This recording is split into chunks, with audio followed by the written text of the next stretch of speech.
নমস্কাৰ প্ৰিয় বন্ধুসকল, আজি মই লৈ আনিছোঁ আপোনালোকলৈ বাঁহ গাজৰ আচাৰ। আহক মই কেনেকৈ বনাইছোঁ।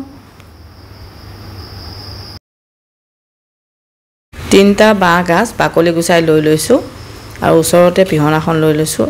এই বাঁহ গাজকেইটা ধোৱা নাই, প্ৰথমে এইখিনি পিহনাখনতে পিহি ল'ম।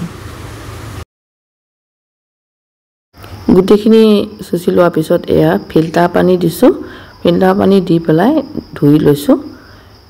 ধুই পেলাই এয়া চেপি মানে পানীখিনি দি পেলাই এনেকৈ চেপি খৰাহি এটাত ষ্টিলৰ ফুটা লগা থৈ গৈছোঁ।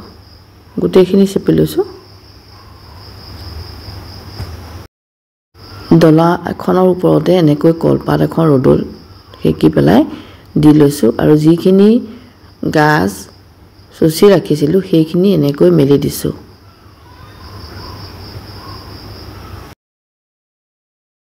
এনেকৈ যদি বাঁহ গাজখিনি বনোৱা হয়, গৰৈ মাছ পিটিকা, পুঠি মাছ এনেকৈ যদি বা ডাঙৰ মাছ এডোখৰ পিটিকি যদি খায়, লগতে অকণমান দি ল'ব লাগে, খাবলৈ খুবেই ভাল হয়। এইখিনি মই আবেলি চুচি ৰাখিছিলোঁ কাৰণে ফেনৰ তলতে এনেকৈ মেলি ৰাখিলোঁ। পিছদিনাখন যেতিয়া ৰ'দ দিছে, এইখিনি ৰ'দত দি দিলোঁ। লগতে ভোট জলকীয়া 3টামান কাটি পেলাই ৰ'দত দি দিছোঁ। পানীটো নুশুকোৱালৈকে এনেকৈ মাজে মাজে লৰাই থাকিব লাগিব।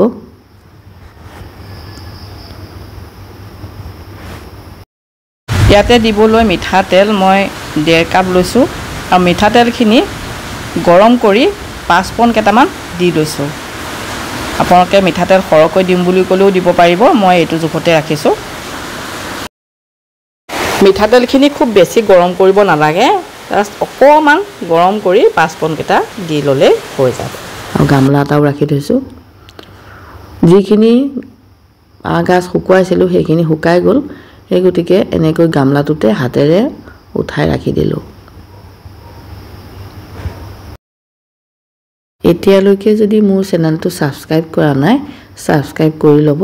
কাষতে থকা বেলটো টিপি অল কৰি ৰাখিব, তেতিয়া মোৰ ভিডিঅ' ন'টিফিকেশ্যন চবতছে আগতে পাব। ইয়াতে জোখমতে দি দিছোঁ নিমখ। আপোনালোকে যিমান লয় সেইটো অনুপাতে নিমখটো দি দিব।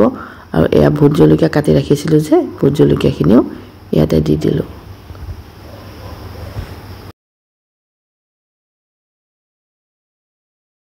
মিঠাতেল যে গৰম কৰি ৰাখিছিলোঁ, এতিয়া হেতাখনেৰে এনেকৈ লাহেকৈ দি দিছোঁ।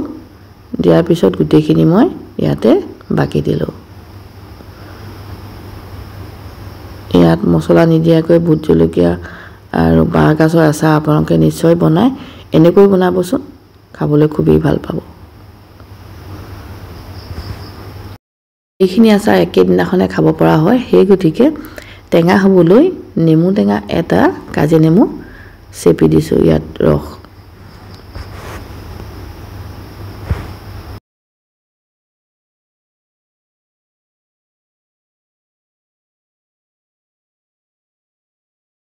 ধুনীয়া ৰসাল নেমু টেঙা আছিলে।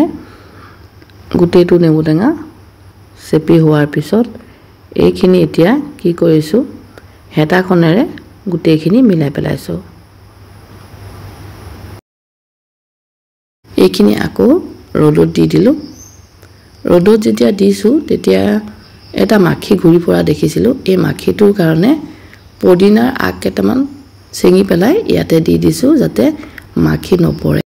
ৰ'দটো চোকা হ'লে এদিন শুকুৱালেও হ'ব। যদি ৰ'দটো সেমেকা হয়, 2 দিনমান শুকুৱাই পেলাই এনেকৈ বৈয়ামত ভৰাই থ'ব আৰু খাই থাকিব। ইমান দেৰি ভিডিঅ'টো চাই থকাৰ কাৰণে ধন্যবাদ জনালোঁ।